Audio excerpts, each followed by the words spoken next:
قال الله تعالى في الكتاب العزيز الحكيم أعوذ بالله السميع العليم من الشيطان الرجيم بسم الله الرحمن الرحيم وإذا سألك عبادي عني فإني قريب أجيب دعوة الداعي إذا دعاني فليستجيبوا لي وليؤمنوا بي لعلهم يرشدون صدق الله العلي العظيم وصدق وبلغ رسوله النبي الكريم ونحن على ذلك من الشاهدين الشاكرين والعاقبة للمتقين والحمد لله رب العالمين. സ്നേഹം നിറഞ്ഞ സത്യവിശ്വാസികളായ സഹോദരി സഹോദരന്മാരെ, പ്രപഞ്ചനാഥനായ അള്ളാഹുവിൻ്റെ വിധിവിലക്കുകൾ അതിലംഘിക്കാതെ വ്യക്തിജീവിതത്തെയും കുടുംബജീവിതത്തെയും സാമൂഹ്യ ജീവിതത്തെയും മുന്നോട്ട് നയിക്കണമെന്ന് ആദ്യമായി എന്നോടും പിന്നീട് നിങ്ങളെയും വസിയ്യത്ത് ചെയ്യുകയാണ്, ഉപദേശിക്കുകയാണ്. ജീവിതത്തിലുടനീളം അല്ലാഹു സുബ്ഹാനഹു വ തആലയുടെ നിയമ നിർദ്ദേശങ്ങളനുസരിച്ച് ജീവിക്കുവാനും അവസാനം പൂർണ്ണമായ ഈമാനോടുകൂടി ഈ ലോകത്ത് നിന്ന് വിട പറയുവാനും നാളെ അവൻ്റെ ജന്നാത്തുൽ ഫിർദൗസിൽ അംബിയാ മുർസലീങ്ങളോടൊപ്പം സന്തോഷം കഴിഞ്ഞുകൂടുവാനുമുള്ള തൗഫീക്ക് നൽകി അർഹമർ റഹീമിനായ റബ്ബ് നമ്മെല്ലാവരെയും എല്ലാ അർത്ഥത്തിലും അനുഗ്രഹിക്കുമാറാകട്ടെ. നമുക്കറിയാം, പരിശുദ്ധ ഹജ്ജ് കർമ്മം ഈ വർഷത്തെ കഴിഞ്ഞു. ഹാജിമാർ നാട്ടിലേക്ക് തിരിച്ചുകൊണ്ടിരിക്കുകയാണ്. ഈ വർഷം 171 രാഷ്ട്രങ്ങളിൽ നിന്നായി 16,73,230 ഹാജിമാരാണ് മക്കയിൽ ഹജ്ജിനായി എത്തിയത്. ഏതാണ്ട് ആണും പെണ്ണും തുല്യമായിരുന്നു എന്ന് വേണമെങ്കിൽ നമുക്ക് പറയാം. ഏറെക്കുറെ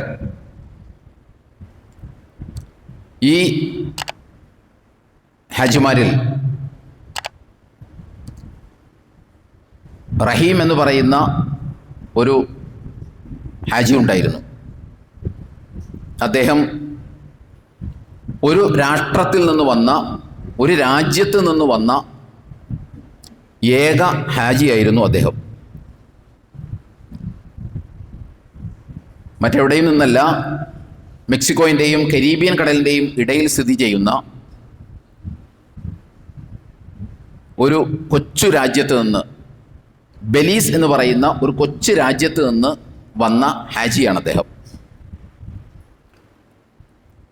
ബെലീസിലെ ജനസംഖ്യ നമ്മുടെ കേരളത്തിൻ്റെ തൊട്ട് താഴെയാണ് അതിൻ്റെ വിസ്തീർണം എന്ന് പറയുന്നത്.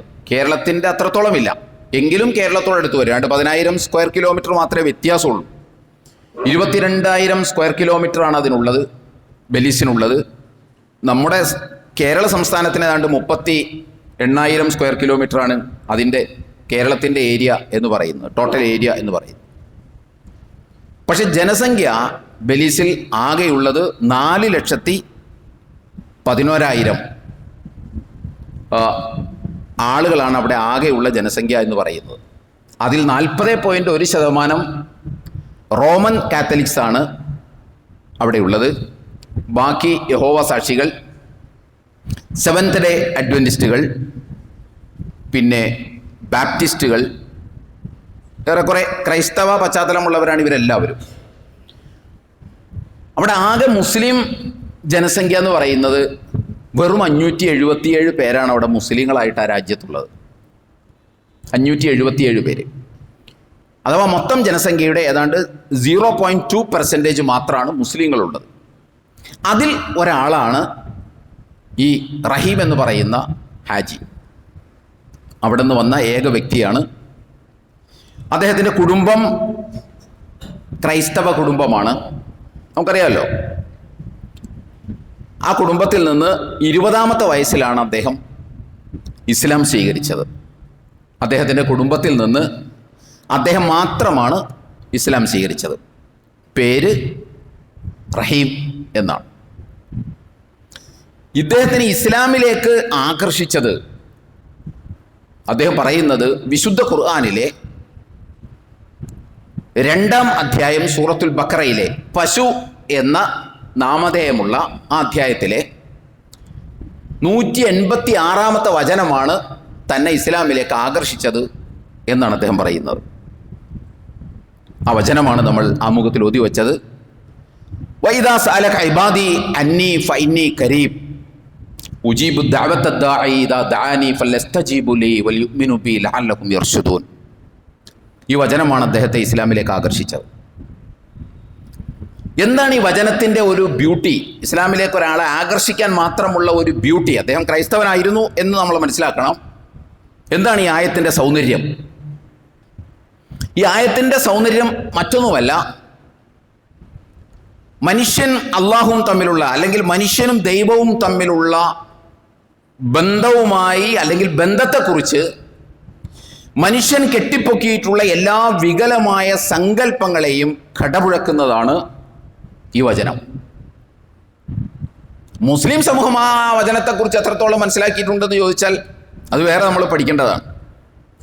ഇതാണ് വചനത്തിൻ്റെ പ്രത്യേകത. ലോകത്ത്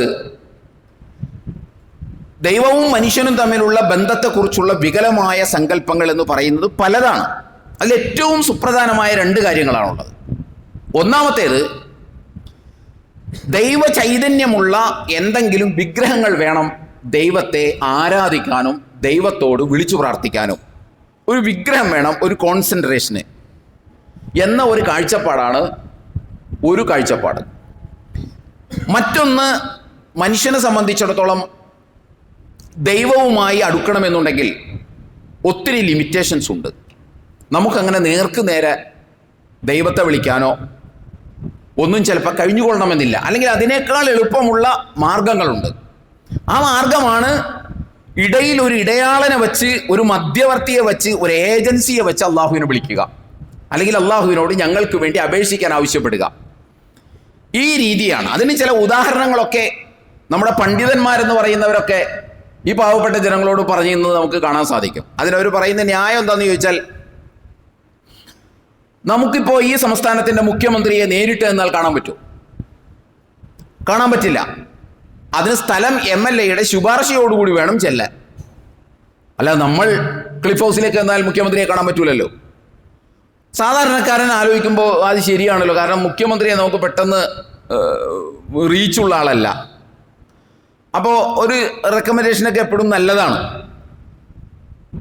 അപ്പം ഈ റെക്കമെൻഡേഷൻ്റെ നടുവിൽ ജീവിക്കുന്ന ആളുകൾ എന്നുള്ള നിലക്ക് നമുക്കത് ശരിയായിട്ടും തോന്നും. കാരണം നമ്മുടെ ജീവിതം മൊത്തം റെക്കമെൻഡേഷൻ്റെ നടുവിലാണല്ലോ ഉള്ളത്. പിന്നൊരു ഉദാഹരണം പറയാറുള്ളത്, വൈദ്യുതി ഉൽപാദന കേന്ദ്രത്തിൽ നിന്ന് നേരിട്ടൊരു വയറ് വലിച്ച് നമുക്കൊരു ബൾബ് എത്തിക്കാൻ പറ്റുമോ? പറ്റൂല. കാരണം ബൾബ് പൊട്ടി തെറിച്ചു പോവും. അപ്പോൾ അതുകൊണ്ട് വൈദ്യുത കേന്ദ്രത്തിൽ നിന്ന് ട്രാൻസ്ഫോമറിലേക്ക് കൊടുത്ത് അങ്ങനെ അതിൻ്റെ വോൾട്ടേജ് ഒക്കെ ചുരുക്കി ആണ് നമ്മുടെ വീട്ടിൽ ബൾബ് കത്തുന്ന പരുവത്തിലേക്കാകുന്നത്. അപ്പോൾ ഇടയിൽ പലതും ആവശ്യമുണ്ട്. അല്ല നേർക്ക് നേരെ ഒരു കോണ്ടാക്റ്റ് പറ്റി. ഇത് പറയുമ്പോൾ നമ്മൾ വിചാരിക്കും ഈ പറയുന്ന ആളുകൾ ഒരു കഥയില്ലാത്ത ആളുകളാണ് എന്ന് നമ്മൾ വിചാരിക്കും. അങ്ങനെയൊന്നുമല്ല. പ്രഗത്ഭരായ പണ്ഡിതന്മാരടക്കം ഈ യുക്തിയാണ് സാധാരണക്കാരന് പറഞ്ഞു കൊടുക്കുന്നത്. ഖുർആനിൽ നിന്ന് വെറൈറ്റി ഒന്നും ഉണ്ടാവില്ല, കാരണം അവ ഉണ്ടെങ്കിലല്ലേ പറയാൻ പറ്റുള്ളൂ. അപ്പം അതിന് ഈ വക യുക്തികൾ പറഞ്ഞു കൊടുത്ത് ഈ പാവപ്പെട്ട ജനം അതൊക്കെ അങ്ങോട്ട് വിഴുങ്ങും. കാരണം അവർ ഖുർആൻ പഠിക്കുകയോ പഠിപ്പിക്കപ്പെടുകയോ ചെയ്തിട്ടില്ല. അപ്പം അതുകൊണ്ട് ഈ പറയുന്നതൊക്കെ പാവപ്പെട്ട ജനം വിഴുങ്ങും. അതുകൊണ്ട് ഇത്തരത്തിലുള്ള എല്ലാറ്റിനെയും കടപുഴക്കുന്നതാണ് നമ്മുടെ സഹോദരൻ റഹീമിനെ ആകർഷിച്ച ഖുർആൻ വചനം എന്ന് പറയുന്നത്. എന്താണ് ആ ഖുർആൻ വചനത്തിലുള്ളത്? ആ ഖുർആൻ വചനം 2-ാം അധ്യായത്തിലുള്ളതാണ്. 2-ാം അധ്യായത്തിൻ്റെ പേര് പശു എന്നാണ്, അറബിയിൽ ബക്കറ എന്നാണ്. അതിൻ്റെ 186-ാമത്തെ വചനമാണ്. ഇതാണ്, വൈദാ സാലക നബിയെ, താങ്കളോട് ചോദിച്ചാൽ, ഇബാദി എൻ്റെ അടിമകൾ താങ്കളോട് ചോദിച്ചാൽ, അന്നി എന്നെക്കുറിച്ച്, വൈദാ സഅലക ഇബാദി അന്നി ഫഇന്നി കരീം, നിശ്ചയമായും ഞാൻ ചാരത്ത് തന്നെയുണ്ട്. ഉജീബു ദഅവത ദാഇ ഇദാ ദഅാനി, വിളിക്കുന്നവൻ വിളിക്കുമ്പോൾ ആ വിളി കേട്ട് ഞാൻ ഉത്തരം നൽകുന്നു. ഇതാണ് ആയത്തിൻ്റെ അർത്ഥം. അതിന് ബാക്കി ഒരു ഭാഗം കൂടി ഉണ്ട്, അത് ഞാൻ പിന്നെ പറയാം. വൈദാ സഅലക ഇബാദി അന്നി ഫഇന്നി കരീം ഉജീബു ദഅവത ദാഇ ഇദാ ദഅാനി, താങ്കളോട് എന്നെക്കുറിച്ച് ചോദിച്ചാൽ താങ്കൾ പറയണം എന്നല്ല, അല്ലാഹ് തന്നെയാണ് അവിടെ മറുപടിയും പറയുന്നത്. താങ്കളോട് ചോദിച്ചാൽ താങ്കൾ ഇങ്ങനെ പറയണം എന്നല്ല, താങ്കളോട് ചോദിച്ചാൽ, എന്നെക്കുറിച്ച് താങ്കളോട് ചോദിച്ചാൽ ഫഇന്നി കരീം. പിന്നെ അല്ലാഹയാണ് പറയുന്നത്, ഞാൻ കരീബാണ്, നിങ്ങളോട് സമീപസ്ഥനാണ്. ഉജീബു ദഅവത ദാഇ ഇദാ ദഅനി, വിളിക്കുന്നവൻ വിളിക്കുമ്പോൾ ആ വിളി കേട്ട് ഉത്തരം നൽകാൻ ഞാൻ ചാരത്ത് തന്നെയുണ്ട്. എത്ര മനോഹരമായ ഒരാവിഷ്കാരാണെന്ന് നിങ്ങളൊന്ന് ആലോചിച്ച് നോക്കൂ.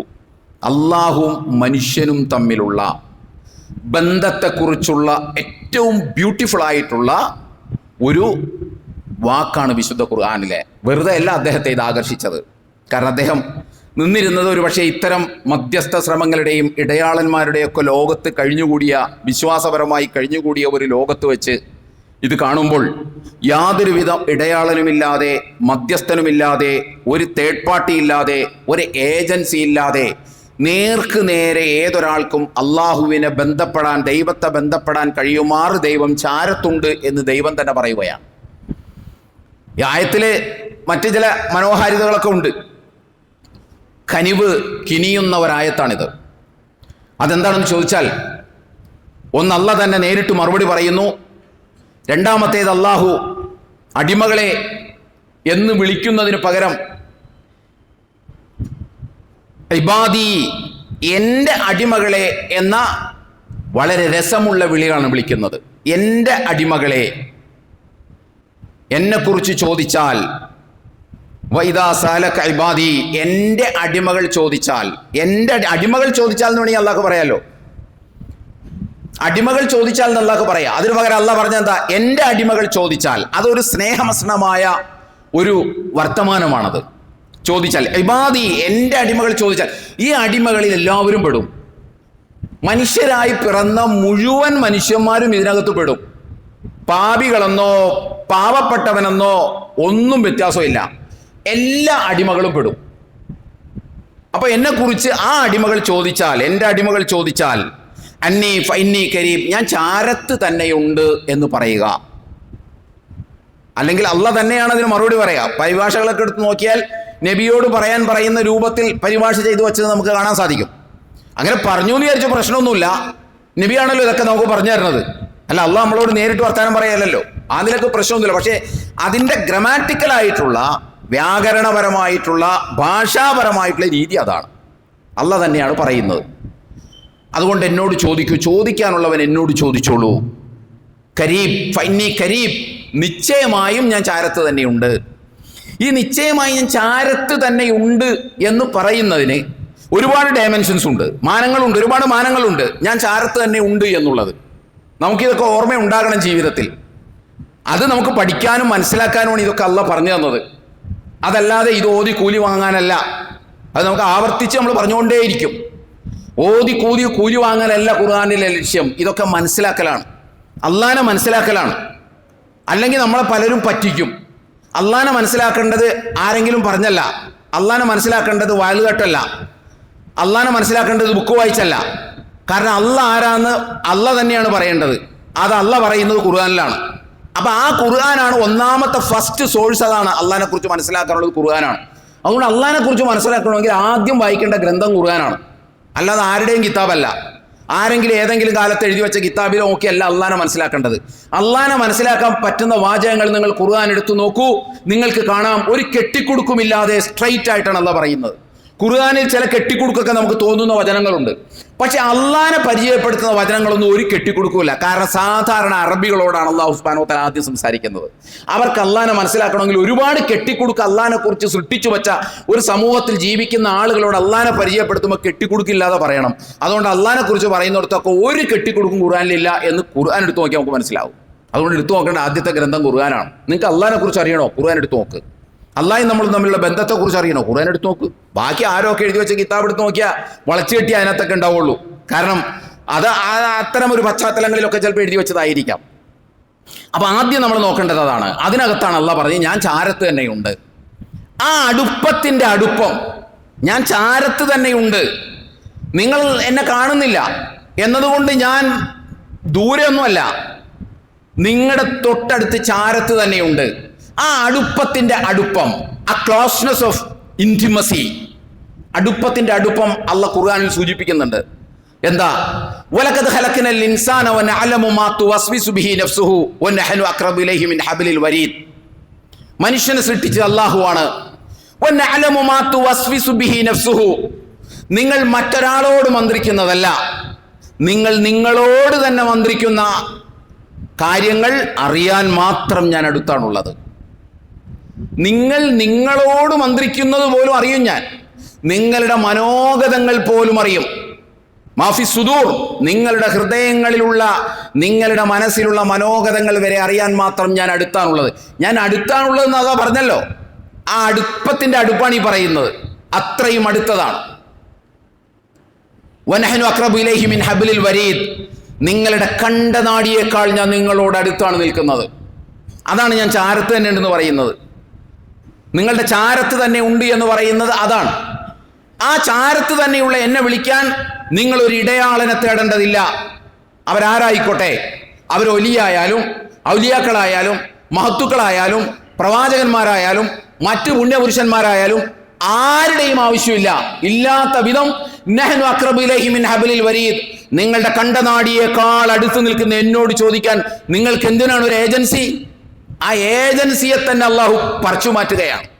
അങ്ങനെ ഒരു ഏജൻസിയുടെ ആവശ്യമില്ല. ഇല്ല എന്ന് ഞാൻ നിങ്ങളോട് അടുത്തതാണെന്ന് പറയുമ്പോൾ അതിന്റെ സൂചന എന്താണ്? ഒരു ഏജൻസിയുടെ ആവശ്യമില്ല എന്നാണ്. അല്ലെങ്കിൽ പിന്നെ ഞാൻ അടുത്തതാണെന്ന് പറയുന്നത് എന്തിനാണ്? ഞാൻ നിങ്ങളോട് ഏറ്റവും അടുത്ത ആളാണെന്ന് പറയുമ്പോൾ അതിനകത്ത് വേറെന്തോ നിഷേധിക്കുന്നുണ്ട് ഞാൻ. നമ്മുടെ ഇടയിൽ എന്തിനാണ് മറ? അത്ര അടുത്താണ് നമ്മൾ ഉള്ളത്. അതുകൊണ്ട് നിങ്ങൾ എന്നോട് ചോദിച്ചോളൂ.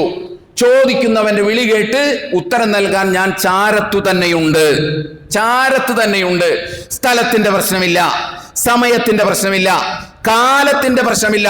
എവറി ടൈം നിങ്ങൾക്ക് എന്നോട് ചോദിക്കാം. അങ്ങനെ ചോദിച്ചാൽ കേൾക്കാൻ മാത്രം ഞാൻ അടുത്താണുള്ളത്. നിങ്ങൾ എന്നെ വിളിക്കുമ്പോൾ, നിങ്ങൾ പലരെയും വിളിക്കുമ്പോൾ നിങ്ങളൊരു കാര്യം കേൾക്കും. നിങ്ങൾ ഇപ്പോൾ വിളിക്കുന്ന നമ്പർ നിലവിലില്ല എന്ന് നിങ്ങൾ കേൾക്കും. അങ്ങനെ ഒരു കേൾവി ഇവിടെ നിന്നുണ്ടാവില്ല. നിങ്ങളിപ്പോൾ സംസാരിച്ചു കൊണ്ടിരിക്കുന്ന ആൾ മറ്റൊരാളുമായി സംസാരിച്ചു കൊണ്ടിരിക്കുകയാണ്, അതുകൊണ്ട് അല്പം കഴിഞ്ഞ് വിളിക്കൂ എന്ന വിളി ഇപ്പൊ നമ്മളെല്ലാം കേട്ടുകൊണ്ടിരിക്കുന്നുണ്ട്. അങ്ങനെ ഒരു വർത്തമാനം അവിടെ നിന്നുണ്ടാവില്ല. നിങ്ങൾ വിളിക്കുന്നയാൾ പരിധിക്ക് പുറത്താണ്, അത് നമ്മൾ കേട്ടുകൊണ്ടിരിക്കുന്നുണ്ട്. ഇങ്ങനെ ഒന്നും അള്ളാനെ വിളിച്ചാൽ കേൾക്കില്ല. അള്ളാനെ വിളിക്കുന്നതിന് ഈ പരിമിതികളൊന്നുമില്ല. ഇപ്പൊ നമ്മൾ വിളിക്കുമ്പോൾ കേട്ടുകൊണ്ടിരിക്കുന്ന കാര്യങ്ങൾ അതാണല്ലോ. നിങ്ങൾ സംസാരിച്ചു കൊണ്ടിരിക്കുന്നയാൾ മറ്റൊരാളുമായി സംസാരിക്കുകയാണ്, അതുകൊണ്ട് കുറച്ച് കഴിഞ്ഞിട്ട് വിളിക്കുക. നിങ്ങളിപ്പോൾ വിളിച്ചുകൊണ്ടിരിക്കുന്ന നമ്പർ നിലവിലില്ല. നിങ്ങളിപ്പോൾ വിളിക്കാൻ ശ്രമിക്കുന്നയാൾ ഔട്ട് ഓഫ് റേഞ്ചിലാണുള്ളത്, അഥവാ പരിധിക്ക് പുറത്താണുള്ളത്. ഇങ്ങനെയുള്ള ഒരു പ്രശ്നവുമില്ല. സ്ഥലത്തിൻ്റെയോ കാലത്തിൻ്റെയോ ടൈമിൻ്റെയോ ഒന്നിൻ്റെയും പരിമിതിയില്ല അള്ളാഹുവിനെ വിളിക്കാൻ. അത്രയും അടുത്ത് നിൽക്കുന്ന അള്ളാഹുവിനെ നിങ്ങൾ വിളിച്ചോളൂ, ആ വിളിക്ക് ഉത്തരം നൽകും എന്നാണ് അള്ളാഹു സുബ്ഹാനഹു വ തആല പറയുന്നത്. ഇവിടെ നമ്മൾ മനസ്സിലാക്കേണ്ട അത്രയും ട്രാൻസ്പെറൻ്റ് ആണ് അള്ളാഹുവും നമ്മളും തമ്മിലുള്ള ബന്ധം. ദൈവവും മനുഷ്യനും തമ്മിലുള്ള ബന്ധം അത്രയും ക്രിസ്റ്റൽ ക്ലിയറായി അവതരിപ്പിക്കുന്ന ഒരായത്താണ് 2-ാം അധ്യായം സൂറത്തുൽ ബഖറയിലെ 186-ാമത്തെ വചനം. എത്ര കനിവ് കിനിയുന്ന വാക്കാണ്. എൻ്റെ അടിമ എന്നെ കുറിച്ച് ചോദിച്ചാൽ ഞാൻ അടുത്തുണ്ട് എന്ന് പറയുന്ന ഒരു അള്ളാഹുവിനെ, കാരുണ്യവാനായ ഒരു അള്ളാഹുവിനെ നമ്മൾ സങ്കല്പിച്ചു നോക്കൂ. കാരുണ്യവാനായ ഒരു അള്ളാഹു ഞാൻ അടുത്ത് തന്നെയുണ്ട്, നിങ്ങൾ ചോദിച്ചോളൂ. ചോദിക്കുന്നവന്റെ ചോദ്യം കേട്ട്, വിളിക്കുന്നവന്റെ വിളി കേട്ട്, പ്രാർത്ഥിക്കുന്നവന്റെ പ്രാർത്ഥന കേട്ട് ഞാൻ ഉത്തരം നൽകും. അപ്പോൾ അടിവരയിട്ട് മനസ്സിലാക്കേണ്ടത് എന്താണെന്ന് ചോദിച്ചാൽ, ഞാൻ അടുത്ത് തന്നെയുണ്ട്. നഹ്നു അഖ്റബു ഇലൈഹി മിൻ ഹബ്ലിൽ വരീദ്, കണ്ടനാടിയേക്കാൾ അടുത്തുണ്ട് എന്ന് പറയാൻ അള്ളാഹു ഉപയോഗിച്ച അഖ്റബു എന്ന വാക്ക് തന്നെയാണ് അവിടെയും 2:156 പ്രയോഗിച്ചിട്ടുള്ളത്. കരീബ്, അതിന്റെ മറ്റൊരു ഫോമാണ് അഖ്റബു എന്ന് പറയുന്നത്. വളരെ അടുത്താണുള്ളത്, കണ്ടനാടിയേക്കാൾ വളരെ അടുത്താണുള്ളത്. ഈ അടുത്താണുള്ളത് നമ്മൾ അടിവരയിട്ട് മനസ്സിലാക്കേണ്ടത്. ഈ അടുത്താണുള്ളത് എന്ന് അള്ളാഹു അടിവരയിട്ട് പറയുന്നത് ഇതിനിടയിൽ ഒരു ഏജൻസി ആവശ്യമില്ല, ഒരിടയാളൻ ആവശ്യമില്ല എന്ന് അള്ളാഹു കൃത്യമായി പറയാതെ പറയുകയാണ് ഞാൻ നിങ്ങളോട് അടുത്താണുള്ളത് എന്ന് പറയുന്നത്. ഇപ്പൊ ഏതെങ്കിലും നമ്മൾ വിളിക്കുമ്പോൾ നിങ്ങൾ എവിടെ ഉള്ളത്? ഞാനിവിടെ തൊട്ടടുത്തുണ്ട് എന്ന് പറഞ്ഞാൽ അതിലൂടെ നമ്മൾ നിഷേധിക്കുന്നത് എന്താണ്? എനിക്കിനിപ്പോൾ നിങ്ങളുമായിട്ട് കോണ്ടാക്ട് ചെയ്യാൻ വലിയ ഒരു കൺവെയൻസിന്റെ ആവശ്യമില്ല, യാത്രയുടെ ആവശ്യമില്ല, തൊട്ടടുത്തുണ്ടെന്നാണ്. ആ യാത്രയുടെ ആവശ്യത്തെ നിരാകരിക്കുകയാണ് ഞാൻ തൊട്ടടുത്തുണ്ട് എന്ന് പറയുമ്പോൾ ഉദ്ദേശിക്കുന്നത്. ഇതിനേക്കാൾ അപ്പുറത്താണ് അള്ളാഹ് പറയുന്നത് ഞാൻ ചാരത്തുണ്ട് എന്ന് പറയുമ്പോൾ ഏജൻസികളെ എല്ലാത്തിനും നിഷേധിക്കുകയാണ്. അത് വിഗ്രഹമാണെങ്കിലും അത് വ്യക്തിയാണെങ്കിലും, അത് ഔലിയായാണെങ്കിലും, അത് CM മടവൂരാണെങ്കിലും, അത് മമ്പുറം തങ്ങളാണെങ്കിലും, അത് മൊഹീദ്ദീൻ ഷെയ്ഖ് ആണെങ്കിലും, അത് ലോകത്തേക്ക് അല്ലാഹു സുബ്ഹാനഹു വ തആല അയച്ച പ്രവാചകന്മാരാണെങ്കിലും, ആ പ്രവാചകന്മാരിൽപ്പെട്ട ഉലുൽ അസ്മുകളാണെങ്കിലും, ആ ഉലുൽ അസ്മിൽപ്പെട്ട അഷ്റഫുൽ ഖൽഖ് റസൂലുള്ളാഹി സല്ലല്ലാഹു അലൈഹി വസല്ലമയുടെ അടക്കം ഒരു ഏജൻസി നമുക്ക് ആവശ്യമില്ല. അങ്ങനെ ഒരു ഏജൻസിയുടെ ആവശ്യം അവിടെ ഇല്ല. ഇത് പറയുമ്പോൾ അവരെയൊക്കെ ചെറുതായി കാണുകയാണ്, കുറച്ച് കാണുകയാണെന്നൊന്നും നമ്മൾ വിചാരിക്കേണ്ടതില്ല. അവർക്കൊക്കെ നമുക്ക് റസൂലുള്ളാഹി സ്വല്ലല്ലാഹു അലൈഹി വസല്ലമക്ക് അങ്ങേയറ്റത്തെ ആദരവില്ലേ? ഈ ആദരവ് മൂത്ത ആരാധനയിലേക്ക് പോയ എന്തായിരിക്കും അവസ്ഥ? നമ്മൾ ഇസ്ലാമിൽ നിന്ന് പുറത്തു പോകലേ ഉണ്ടാവുള്ളൂ. ആരാധിക്കാൻ പാടില്ല എന്ന് പറഞ്ഞാൽ അത് നബീനെ കുറച്ച് കാണിക്കലാണോ? അല്ല, നബീനെ വലുതാക്കി കാണിക്കലാണ്. നബിക്ക് നബിയുടെ സ്ഥാനമാണ്, അള്ളാഹ്ക്ക് അള്ളാഹുടെ സ്ഥാനമാണ്, വലിയന് വലിയൻ്റെ സ്ഥാനമാണ്, സാധാരണക്കാരന് സാധാരണക്കാരൻ്റെ സ്ഥാനമാണുള്ളത് ആ നിലക്ക്. അപ്പോൾ ഇവിടെ ഏജൻസികളെല്ലാം നിഷേധിക്കുകയാണ് അല്ലാഹു സുബ്ഹാനഹു വ തആല. അത്രമാത്രം ഞാൻ അടുത്തുണ്ടല്ലോ, പിന്നെന്താണ് നിങ്ങൾക്ക് വിളിച്ചാൽ എന്നാണ് അള്ളാഹു ചോദിക്കുന്നത്. ഇനി നിങ്ങളൊരു കാര്യം ആലോചിച്ച് നോക്കൂ. ഈ നേർക്ക് നേരെ ബന്ധപ്പെടാൻ ഇവർ നമ്മുടെ മുമ്പിൽ കൊണ്ടുവന്ന് വെക്കുന്ന വലിയൊരു പ്രതിസന്ധി എന്ന് പറയുന്നത് എന്താണ്? നമ്മൾ പാപികളാണ്. അതുകൊണ്ട് നമ്മൾ കൊടും പാപം ചെയ്തതുകൊണ്ട് നമുക്ക് അള്ളാഹുവിലേക്ക് അടുക്കാൻ കഴിയില്ല. അപ്പം അതിന് ഏജൻസി ആവശ്യമുണ്ട്. അതിന് ഔലിയാക്കളോട് പറഞ്ഞ് ഇടനിലക്കാരോട് നിർത്തിക്കൊണ്ട് അക്കും ബർക്കത്തും ജാഹു ഒക്കെ പറഞ്ഞ്, അല്ലെങ്കിൽ അവരോട് പറഞ്ഞ് ഇപ്പം അക്കും ബർക്കത്തും ഒക്കെ ജാഹു വിട്ട് ഇപ്പം നേർക്ക് നേരെ കാര്യങ്ങൾ പറയുന്നിടത്തേക്കാണ് ഇപ്പം എത്തിയിട്ടുള്ളത്. അതിപ്പോൾ നമ്മൾ സോഷ്യൽ മീഡിയയിലൂടെയൊക്കെ നമ്മൾ കാണുന്നുണ്ടല്ലോ. ഉത്തരവാദിത്തപ്പെട്ട ആളുകൾ വരെ CM മടവൂരിനോടും അതുപോലെ തന്നെയുള്ള ആളുകളോടൊക്കെ വിളിച്ച് പ്രാർത്ഥിക്കുകയാണ് ചെയ്യുന്നത്, നേർക്ക് നേരെ. പിന്നെ അതിനെ ന്യായീകരിക്കാൻ വേണ്ടി പെടാപ്പാട് പെടുന്നതാണ് നമ്മൾ കണ്ടുകൊണ്ടിരിക്കുന്നത്. അപ്പോൾ നമ്മളുടെ മുമ്പിൽ ഇവർ അവതരിപ്പിക്കുന്ന ഒരു കാര്യം, നമ്മൾ പാപികളാണ്. നമ്മൾ പാപികളായതുകൊണ്ട് പ്രപഞ്ചത്തെ സൃഷ്ടിച്ച് സംരക്ഷിക്കുന്ന ഈ പടച്ച തമ്പുരാനുമായിട്ട് നമുക്ക് നേർക്ക് നേരെ ബന്ധപ്പെടാൻ പരിമിതികളുണ്ട്. അപ്പോൾ ഇടയാളനെ വെച്ച് പ്രാർത്ഥിച്ചാൽ നമുക്ക് പെട്ടെന്ന് ഉത്തരം കിട്ടും എന്നൊക്കെയാണ്. അല്ലാഹു സുബ്ഹാനഹു വ തആല അത് അങ്ങനെ തന്നെ JCBക്ക് പൊക്കി കാട്ടിക്കളയുന്നത് ഖുർആനിൽ നമുക്ക് കാണാൻ കഴിയും. എന്താ അല്ലാഹ് ചെയ്യുന്നത്? 39-ാം അധ്യായം സൂറത്ത് സുമർ 53, 54, 55 ആയത്തുകൾ നിങ്ങൾ നോക്കൂ. ഖുൽ യാ ഇബാദിയല്ലദീന അസ്റഫു അലാ അൻഫുസിഹിം ലാ തഖ്നതു മിർ റഹ്മത്തില്ലാഹ് ഇന്നല്ലാഹ യഗ്ഫിറു ദുനൂബ ജമീഅ ഇന്നഹു ഹുവൽ ഗഫൂറുർ റഹീം. ഖുൽ നബിയെ താങ്കൾ പറയുക, യാ ഇബാദിയല്ലദീന അസ്റഫു അലാ അൻഫുസിഹിം ലാ തഖ്നതു മിർ റഹ്മത്തില്ലാഹ്, പിന്നെ എൻ്റെ അടിമകളെ, സ്വന്തത്തോട് അമിതത്വം കാണിച്ച എൻ്റെ അടിമകളെ, ലാ തഖ്നതു മിർ റഹ്മത്തില്ലാഹ്, നിങ്ങൾ നിരാശപ്പെടേണ്ടതില്ല എൻ്റെ കാരുണ്യത്തെ തൊട്ട്. ഇന്നല്ലാഹ യഗ്ഫിറു ദുനൂബ ജമീഅ, അല്ലാഹു എല്ലാ പാപങ്ങളും പുറത്തു തരും. അല്ലാഹു അങ്ങേയറ്റം ഗഫൂറുർ റഹീമാണ്, പുറത്തു തരുന്നവനാണ്, കാരുണ്യവാനാണ് എന്നല്ല പറയുകയാണ് ആയത്തിൽ. ഇതൊക്കെ ആയത്തിലുള്ളതാണ്. ഇവിടെ നിങ്ങളൊന്ന് ആലോചിച്ച് നോക്കൂ. അള്ളാഹുവിൻ്റെ കാരുണ്യം കവിഞ്ഞ് കിനിഞ്ഞൊഴുകുകയാണ്. ഇവിടെയും അല്ലാഹ് എന്താ പറയുന്നത്? ഇവിടെ ആരെ വിളിക്കുന്ന അല്ലാഹ് വെറും സാധാരണ അല്ല വിളിക്കുന്നത്, ആക്കാരല്ല വിളിക്കുന്നത്. യാ ഇബാദിയല്ലദീന അസ്റഫു, സ്വന്തത്തോട്, അല അൻഫുസിഹിം, സ്വന്തത്തോട് അമിതത്വം പ്രവർത്തിച്ച എൻ്റെ അടിമകളെ എന്നാണ്. നേരത്തെ വിളിച്ചത് നേർക്ക് നേരെ നോക്കിയ ഒരു ജനറൽ വിളിയാണ്, എൻ്റെ മൊത്തം അടിമകളെ വിളിച്ചിട്ട് അല്ലാഹ് പറയുന്നത്. ഇവിടെ അല്ലാഹ് ഒന്നും കൂടി അടിവരയിട്ട് മറ്റൊരു രൂപത്തിലാണ് അവതരിപ്പിക്കുന്നത്. അഥവാ സ്വന്തത്തോട് അമിതത്വം പ്രവർത്തിച്ച എൻ്റെ അടിയാറുകളെ. ഇവിടെയും സ്വന്തത്തോട് അക്രമം പ്രവർത്തിച്ച അടിയാറുകളെ എന്ന് വിളിച്ച പോരെ?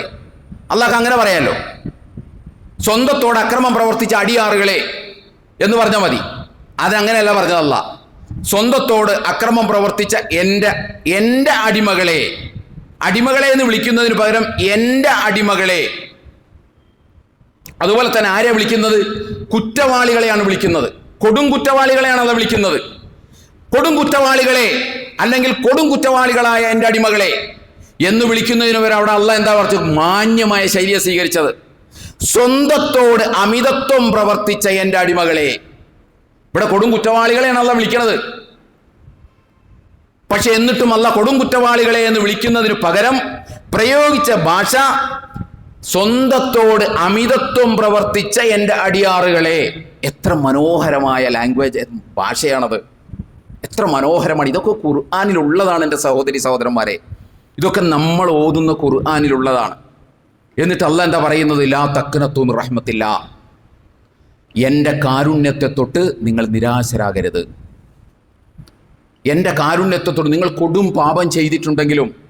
എൻ്റെ കാരുണ്യത്തെ തൊട്ട് നിങ്ങൾ ഒരു കാരണവശാലും നിരാശരാകേണ്ടതില്ല. ഇന്നല്ലാഹ യഗ്ഫിറു ദുനൂബ ജമീഅ, എല്ലാ പാപങ്ങളും അള്ളാഹു പുറത്തു തരും. അള്ളാഹു ഗഫൂർ റഹീം, അള്ളാഹു അങ്ങേയറ്റം ഗഫൂറാണ്, റഹീമാണ്, പാപം പൊറുക്കുന്നവനാണ്, കരുണാമയനാണ് എന്നുള്ള പറയാണ്. ഇതിൽ കൂടുതൽ എങ്ങനെയാണ് അള്ളാഹ് പറയുക? കൊടും കുറ്റവാളികളെ പോലും ചേർത്ത് പിടിച്ചുകൊണ്ട് അള്ളാഹ് വിളിക്കുകയാണ്, നിരാശപ്പെടേണ്ട. ഇനി ഞാൻ എങ്ങനെ അള്ളാഹാനായിട്ട് ബന്ധപ്പെടും? ഞാൻ ഇക്കണ്ട തെമ്മാടിത്തരങ്ങളും നെറികേടുകളൊക്കെ ജീവിതത്തിൽ ചെയ്തല്ലോ, ഇനിയിപ്പോൾ ഞാൻ എങ്ങനെയാണ് അള്ളാഹ് വിളിക്കുക? അള്ളാഹ് എന്നെ സ്വീകരിക്കുമോ എന്നൊക്കെ വിചാരിച്ചു നടന്ന ആളുകൾ ഉണ്ടായിരുന്നു. ആ ഉണ്ടായ പശ്ചാത്തലത്തിലാണ് അള്ളാഹ് ഇത് പറയുന്നത് തന്നെ. അതുകൊണ്ട് തെറ്റ് ചെയ്ത ഒരാളും നിരാശപ്പെടേണ്ടതില്ല. അവർക്ക് ഇനി അടയാളമില്ലാതെ അള്ളാഹുവിലേക്ക് അടുക്കാൻ പറ്റുള്ളൂ എന്നും നമ്മൾ വിചാരിക്കേണ്ടതില്ല. ഇല്ല, നേർക്ക് നേരെ അള്ളാഹിനെ വിളിക്കാം. ഏത് സ്ഥലത്ത് വെച്ചും വിളിക്കാം, ഏത് സമയത്തും വിളിക്കാം, ഏത് കാലത്തും വിളിക്കാം. ഒരു കാരണവശാലും ഞാൻ തെറ്റ് ചെയ്തു പോയല്ലോ, ഞാൻ വ്യഭിചരിച്ചു പോയല്ലോ, ഞാൻ അതുപോലുള്ള മദ്യപിച്ചു പോയല്ലോ, ഞാൻ അതുപോലുള്ള തിന്മകളൊക്കെ ഒരുപാട് ചെയ്തു പോയല്ലോ, ഇനി അള്ളാഹ് എന്നെ സ്വീകരിക്കുമോ എന്നൊന്നും നിങ്ങൾ ആശങ്കപ്പെടേണ്ടതില്ല. ആരാണെങ്കിലും ആശങ്കപ്പെടേണ്ടതില്ല.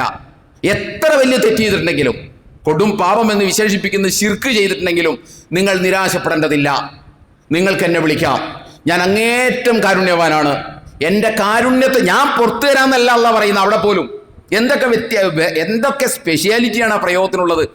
അതുകൊണ്ട് നിങ്ങൾ കൊടും കുറ്റവാളികളായ ആളുകളെ ഞാൻ പുറത്തു തരാമെന്നല്ല, എൻ്റെ കാരുണ്യത്തെ തൊട്ട് നിങ്ങൾ നിരാശരാകേണ്ടതില്ല. പുറത്തു തരാമെന്ന് പറയുന്നതിൻ്റെ വേറൊരു വെർഷനാണത്. എൻ്റെ കാരുണ്യത്തെ തൊട്ട് നിങ്ങൾ നിരാശരാകേണ്ടതില്ല. കാരണം എൻ്റെ കാരുണ്യം അതിവിശാലമാണ്. ആ വിശാലമായ കാരുണ്യത്തിനകത്തേക്ക് ഞാൻ നിങ്ങളെ ചേർത്ത് പിടിച്ചോളാം എന്നാണ് അല്ലാഹു സുബ്ഹാനഹു വ തആല പറയുന്നത്. എല്ലാ ഏജൻസികളെയും, കൊടും കുറ്റവാളിക്ക് പോലും ഒരു ഏജൻസി ആവശ്യമില്ല എന്നല്ല അല്ലാഹ് പറയുന്നത്. കൊടും കുറ്റവാളിക്ക് പോലും ഒരു ഏജൻസിയും ദൈവത്തെ സമീപിക്കാൻ ആവശ്യമില്ല. ദൈവം എല്ലാ പാവപ്പെട്ടവനും എല്ലാ പാപികളിൽപ്പെട്ടവനും പ്രാപ്യമാണ് എന്നാണ് അല്ലാഹ് പറയുന്നത്. ഞാൻ അന്യനല്ല, എന്നെ നിങ്ങൾ കാണുന്നില്ലെങ്കിലും ഞാൻ അകലത്തിലല്ല, ചാരത്താണുള്ളത് എന്നുള്ള പറയും. ഈ രണ്ട് ആയത്തുകളും ക്ലബ് ചെയ്ത് നിങ്ങളൊന്ന് ചിന്തിച്ചു നോക്കൂ. എത്ര മനോഹരമാണ് ഇസ്ലാമിൻ്റെ ദൈവവും അടിമയും തമ്മിലുള്ള ബന്ധത്തെക്കുറിച്ചുള്ള വർത്തമാനങ്ങൾ. എത്ര മനോഹരമാണ്, എത്ര കനിവ് കിനിയുന്നതാണ്, എത്ര സ്നേഹം ഒഴുകുന്നതാണ്. എന്നാലോചിച്ച് നോക്കണം നമ്മൾ.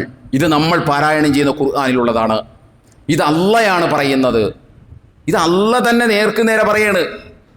ആരോടും പറഞ്ഞു പറയിച്ച കാര്യങ്ങളൊന്നുമല്ല. ഇനി അള്ളാഹിനെ ഖുർആൻ പരിചയപ്പെടുത്തുന്നില്ലേ? എന്താ അള്ളാഹിനെ പരിചയപ്പെടുത്തുന്നത്? 2-ാം അധ്യായം സൂറത്തുൽ ബഖറയിലെ 255-ാമത്തെ വചനം നമുക്കൊക്കെ കാണാതെ അറിയാം. ആയത്തുൽ കുർസി എന്ന പേരിൽ അറിയപ്പെടുന്ന അള്ളാഹുവിനെ പരിചയപ്പെടുത്തുന്ന, ഞാൻ നേരത്തെ പറഞ്ഞാൽ അള്ളാഹിനെ പരിചയപ്പെടുത്തുന്ന ഖുർആനാണെന്ന്. അള്ളാഹിനെ പരിചയപ്പെടുത്തുന്ന ഇതിലിരിക്കുന്ന ഭൂരിപക്ഷം ആളുകൾക്ക് ഇതിനെ അറിയാം. എന്താ വചനം? അല്ലാഹു തുടങ്ങുന്ന തന്നെ അല്ലാഹു ലാ ഇലാഹ ഇല്ലാഹു അൽ ഹയ്യുൽ ഖയ്യൂം ലാ തഅഖുദുഹു സിനത്തും വലാ നൗം ലഹു മാ ഫി സമാവാതി വമാ ഫിൽ അർദ് മൻ ദല്ലദി യശ്ഫഉ ഇൻദഹു ഇല്ലാ ബിഇദ്നിഹി യഅലമു മാ ബൈന ഐദീഹിം വമാ ഖൽഫഹും വലാ യുഹീതൂന ബിശൈഇൻ മിൻ ഇൽമിഹി ഇല്ലാ ബിമാ ശാഅ വസിഅ കുർസിയുഹു സമാവാതി വൽ അർദ് വലാ യഊദുഹു ഹിഫ്ദുഹുമാ വഹുവൽ അലിയുൽ അലീം. നമുക്കൊക്കെ കാണാതെ അറിയാവുന്ന ആയത്താണ്. ഇതിൽ അള്ളാഹിനെയാണ് പരിചയപ്പെടുത്തുന്നത്. ഇത് വെറുതെ ഇങ്ങനെ ഇരുന്ന് കാണാനോ ഓതാനുള്ളതല്ല. ഇത് അള്ളാഹിനെ കുറിച്ച് ഓർക്കാനും അള്ളാഹിനെ പരിചയപ്പെടാനുള്ളതാണ്. എന്താ അതിനകത്ത്? അല്ലാഹു എന്ന് പറഞ്ഞിട്ടാണ് അത് തുടങ്ങുന്നത്. ലാ ഇലാഹ ഇല്ലാഹുവ, അവനല്ലാതെ വേറൊരു ഇലാഹില്ല. ഹയ്യുൽ ഖയ്യൂം, അവൻ നിത്യമായി ജീവിക്കുന്ന, എല്ലാറ്റിനെയും എല്ലാ ലോകങ്ങളെയും അടക്കി ഭരിച്ചുകൊണ്ടിരിക്കുന്ന ഒരുത്തനാണ് അവൻ. നിത്യജീവത്തായ അസ്തിത്വമാണ് അവൻ. മരിക്കില്ല, എന്നും എക്കാലവും ജീവിച്ചിരിക്കുന്ന അസ്തിത്വം. അള്ളാഹിനെ കുറിച്ച് ഇത് കേൾക്കുമ്പോൾ നമ്മൾക്ക് അങ്ങനെയുള്ള ഒരു ശക്തിയെക്കുറിച്ചാണ് ഓർമ്മ വരേണ്ടത്.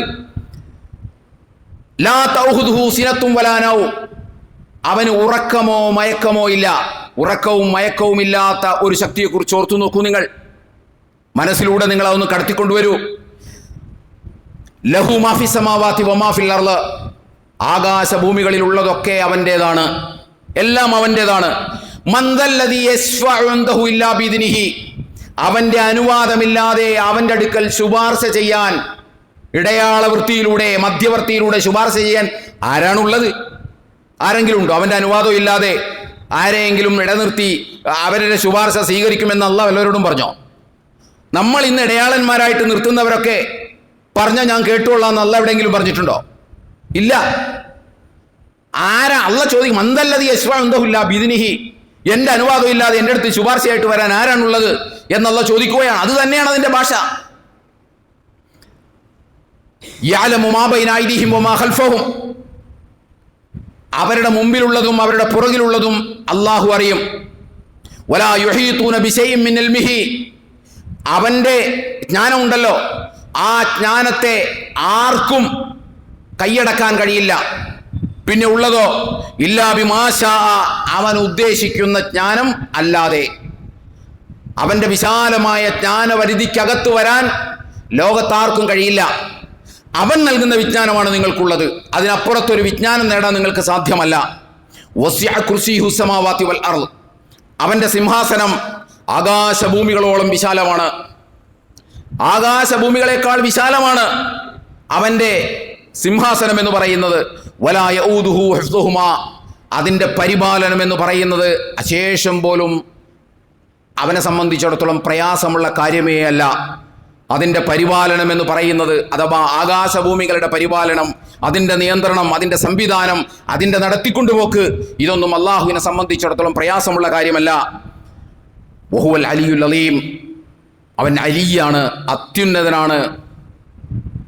അവൻ അത്യുന്നതനാണ്, അതിമഹാനാണ് എന്ന് അല്ലാഹു സുബ്ഹാനഹു വ തആല പറയുകയാണ്. ഇതാണല്ല. നമ്മളിത് ഓതും, പക്ഷെ നമ്മൾ ഓതുന്നത് എന്തിനാണ്? വേറെന്തോ ഭൗതികമായ കാര്യങ്ങൾ സാധിച്ചെടുക്കാനാണ് നമ്മളെ കൊണ്ട് ഇത് പലരും ബോധിപ്പിക്കുന്നത്. ഇപ്പോൾ നമ്മൾ സോഷ്യൽ മീഡിയയിലൊക്കെ കണ്ടുകൊണ്ടിരിക്കുന്ന അതാണല്ലോ, നിങ്ങൾ ഇന്നത് 100 പ്രാവശ്യം ചെല്ല്, ഇന്നത് 1000 പ്രാവശ്യം ചെല്ല്, അപ്പോൾ പണം ഇങ്ങനെ ഒഴുകിക്കൊണ്ട് വരും. മനസ്സിൽ വിചാരിക്കണം, ഡോളറുകൾ ഇങ്ങനെ ഒഴുകി വരുന്നതായിട്ട് നിങ്ങൾ മനസ്സിൽ വിചാരിക്കണം. ഇതൊക്കെ പറയുന്നത് ഒരു കഥയില്ലാത്ത മനുഷ്യരാണെങ്കിൽ അവരുടെ വിവരക്കേട് കൊണ്ട് പറയുന്നതാണെന്ന് നമുക്ക് മനസ്സിലാക്കാം. എന്നാൽ ഇത് പറയുന്നത് ആരാ?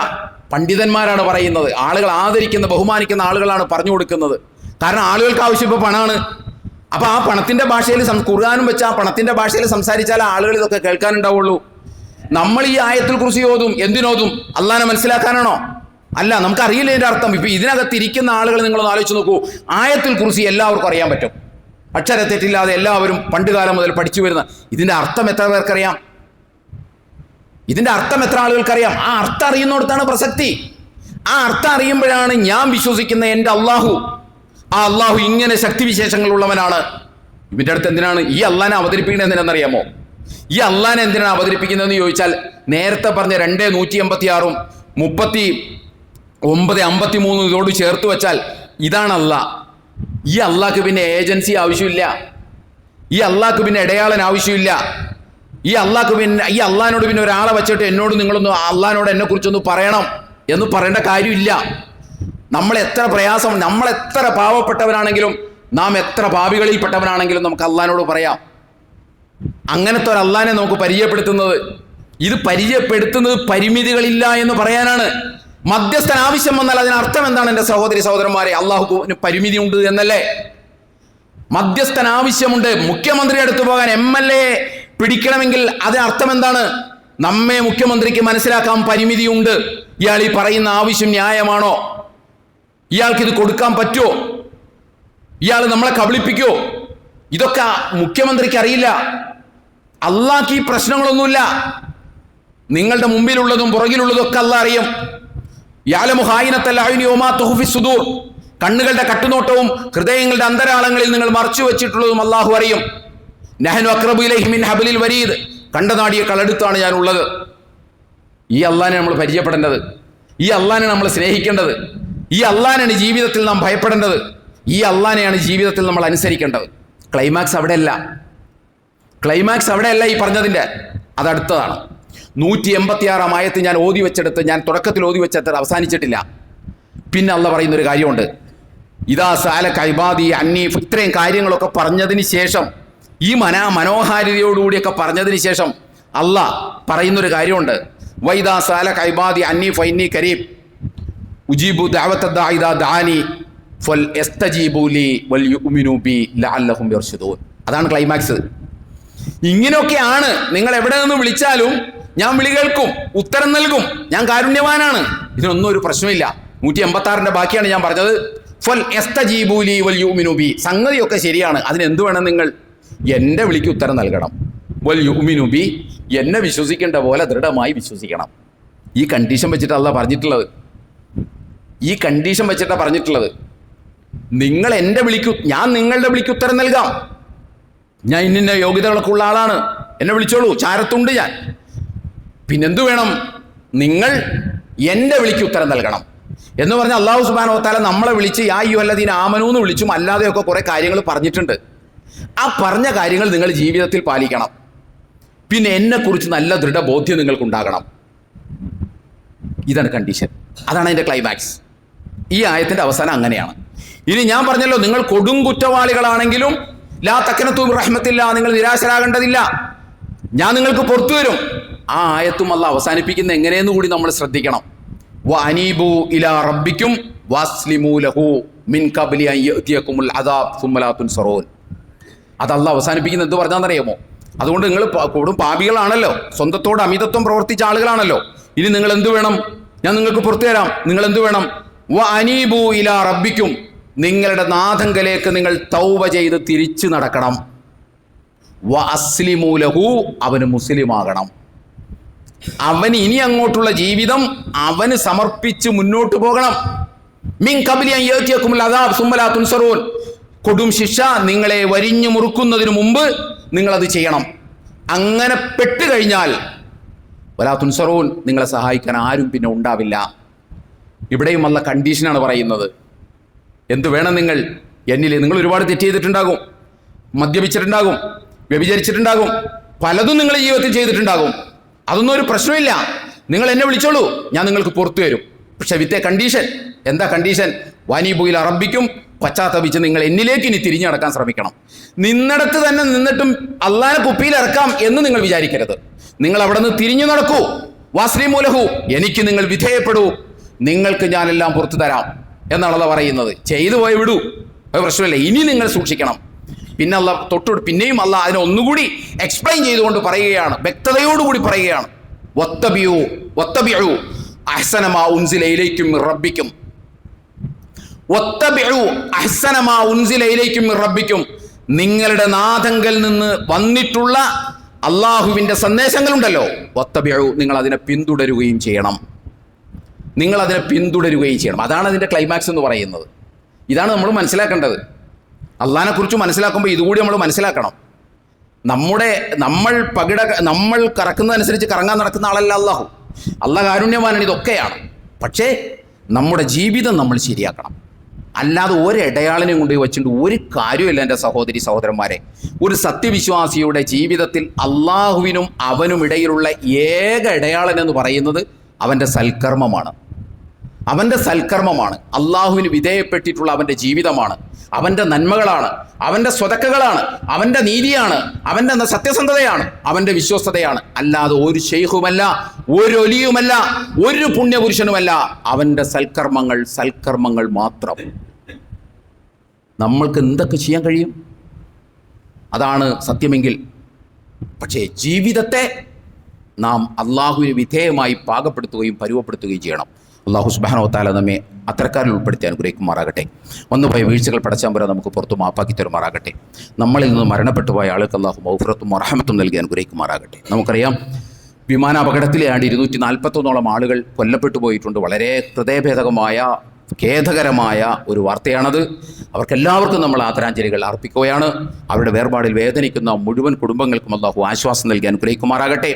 നമ്മുടെ പത്തനംതിട്ട ജില്ലയിലെ ഒരു സഹോദരി അതിനകത്ത് കൊല്ലപ്പെട്ടിട്ടുണ്ട്. അള്ളാഹു സുബ്ഹാനഹു വ തആല അവരുടെ കുടുംബത്തിന് സമാധാനവും സ്വസ്ഥതയും ശാന്തിയും നൽകി അനുഗ്രഹിക്കുമാറാകട്ടെ. നമ്മളിൽ നിന്ന് മരണപ്പെട്ടു പോയ ആളുകൾക്ക് അള്ളാഹു മഗ്ഫിറത്തും റഹ്മത്തും നൽകി അനുഗ്രഹിക്കുമാറാകട്ടെ. നമ്മുടെ തൊട്ടടുത്ത ആശുപത്രി രോഗികളായി കഴിയുന്ന ആളുകൾക്ക് അള്ളാഹു ആശ്വാസം നൽകി അനുഗ്രഹിക്കുമാറാകട്ടെ. അഖൂലു ഖൗലി ഹാദാ വസ്തഗ്ഫിറുല്ലാഹ ലി വലക്കും വലിജമീഇൽ മുസ്ലിമീന വൽ മുഅ്മിനീന അജ്മഈന ഫസ്തഗ്ഫിറുഹു ഇന്നഹു ഹുവൽ ഗഫൂറുർ റഹീം.